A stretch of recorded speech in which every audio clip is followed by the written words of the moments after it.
Notre équipe vous emmène aujourd'hui dans le Jura, à Champagnole, dans cette région étalée entre la frontière suisse et les plaines de la Saône. Nous sommes proches des villes de Lons-le-Saunier, Arbois et Poligny, dont les vignobles font dire à certains qu'ils boiront du lait quand les vaches mangeront du raisin. Mais soyons sérieux. Pour nous guider sur la rivière d'Ain, aux aspects variés, nous avons choisi deux guides, Jean-François Dubas et Nicolas Germain, des Jurassiens qui nous proposent de les accompagner dans leur partie de pêche, de découvrir leurs techniques et qui vont nous confier leurs astuces.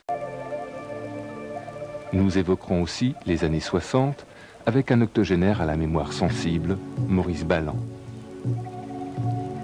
Alors bienvenue dans ce pays envoûtant et dirigeons-nous tout de suite là où les poissons sont supposés se trouver. Par un chemin étroit, Jean-François Dubas nous emmène à quelques kilomètres de Champagnole, au saut du Moulinet.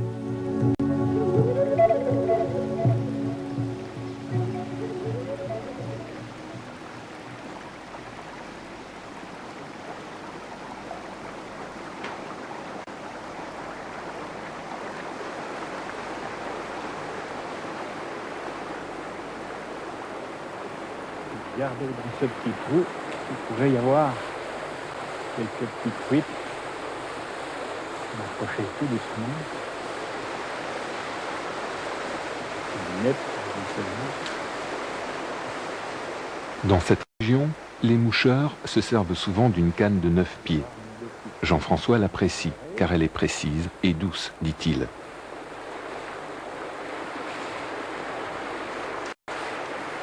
Il l'utilise avec une soie de 4, un bas de ligne de 6 mètres, une pointe de 80 cm en 8 centièmes et une petite nymphe vert foncé.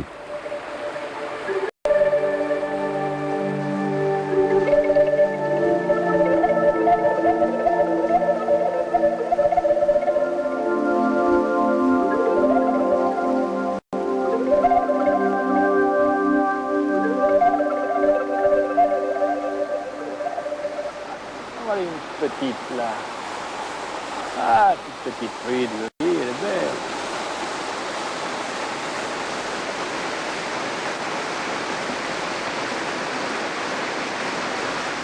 Voilà cette petite truite magnifique, une truitelle sauvage qui est née sans doute ici et qui...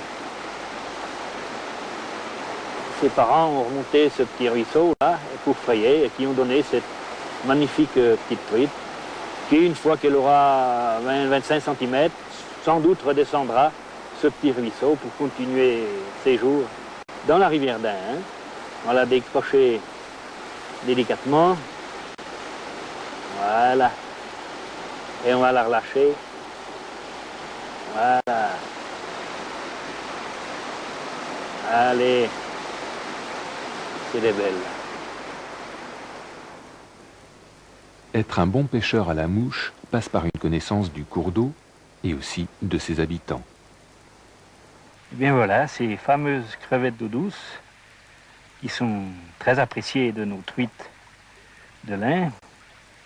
Voilà les véritables, voilà l'imitation. Voilà. Se cache. Cette imitation de crevettes d'eau douce, Jean-François va nous en dévoiler ses secrets de fabrication.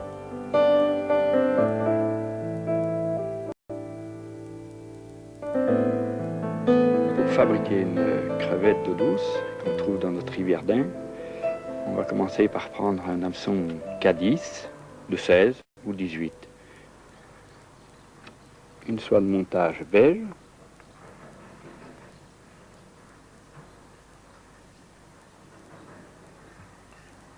Voilà. Et je vais fixer une petite plume de coquerou que j'ai préparée ici, qu'on va fixer par le pied, comme ceci. On coupe le pied. Et là, je vais aller vers la courbure de l'hameçon. Fixer une soie flosse derrière. Je prends du fil de plomb, du 2 ou 4 dixièmes, entre 2 et 4 dixièmes, suivant la grosseur des hameçons, que je fixe, que j'enroule. Et je vais couper.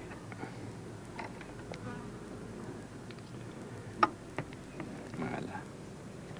Et là, je vais enrouler cette plume de coque roux.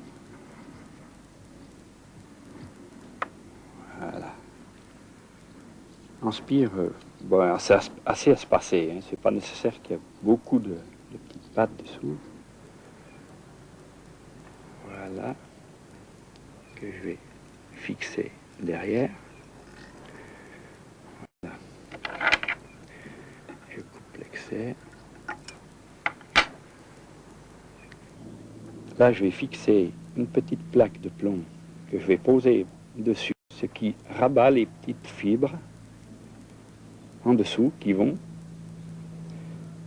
me représenter les petites pattes. Hein. C'est une opération un peu délicate. Je modèle le mieux possible. Et avec la soie de montage, je vais revenir vers l'œillet pour fixer temporairement cette plaque de plomb. Voilà.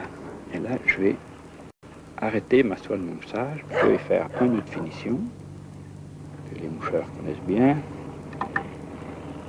Et là, je vais prendre la soie flosse et l'enrouler autour, en évitant de trop emmagasiner, de trop prendre de fibres, qui restent quand même assez de pâte. On les maintient aussi avec le pouce, si on peut, ici.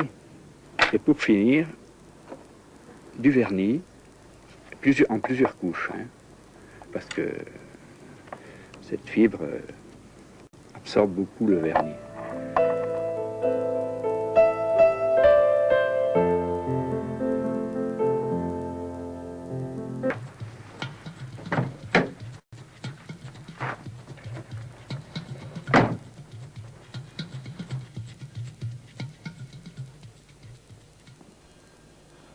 On va s'approcher tout doucement de l'eau en essayant de ne pas faire sauver les poissons. L'eau est légèrement teintée, hein, ça va pas nous faciliter la tâche. Il y a une truite en activité.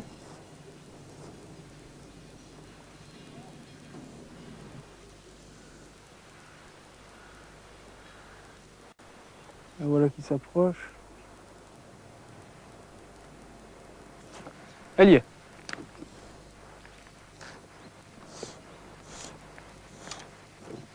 Ah, décroché. Elle était belle. On va essayer de mettre beaucoup plus petit. On va changer de bestiole. Il n'y a pas beaucoup de trucs de sortie. Ah, on l'a eu.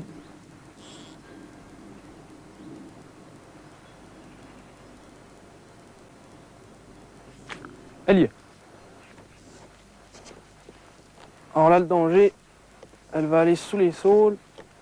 Non, elle prend le milieu de la rivière. Voilà. Elle n'est pas vilaine. On va la ramener tout doucement. Voilà. Une belle truite. Là, voilà. On a des truites beaucoup plus grosses. Ça, c'est une truite moyenne de la rivière, là. De notre pays. Là. Aïe, elle y va. Là, voilà. Ah, elle a hésité, mais elle est venue quand même. Elle a plongé dans son trou, là. Mais le trou correspond avec la rivière par en dessous, je crois. Alors, il faut la maintenir là-dedans tout en essayant d'éviter qu'elle se cache sous son caillou. Là, voilà. C'est pas une grosse truite. Truite de maille, quoi. Elle va à son petit trou, va, ouais, bien. Voilà. Hop. Douce.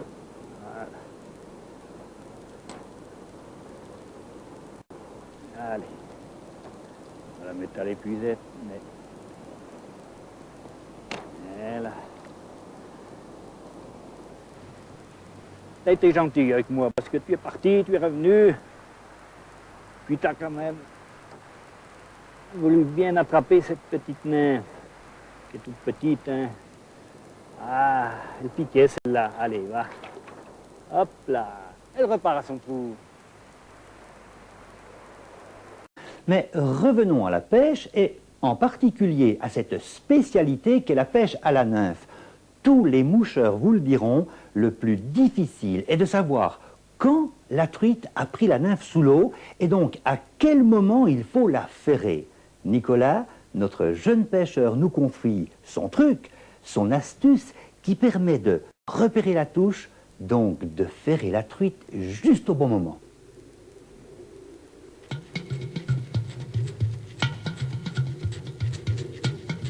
Le plus difficile dans la pêche à la nymphe est le ferrage.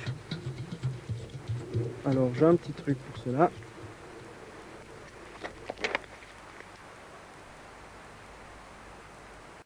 Vous faites votre nœud tout à fait normalement.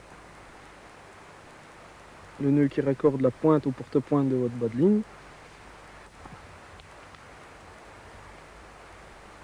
Voilà.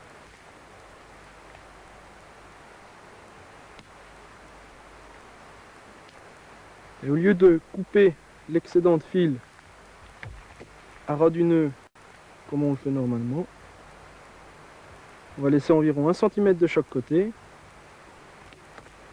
Et on va friser cet excédent de fil à l'aide du ciseau.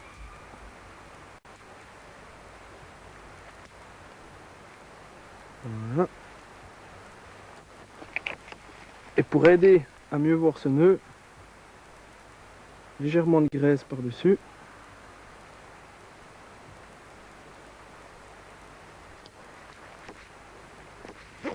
Et comme ça, on verra exactement au moment où la truite prendra notre nymphe.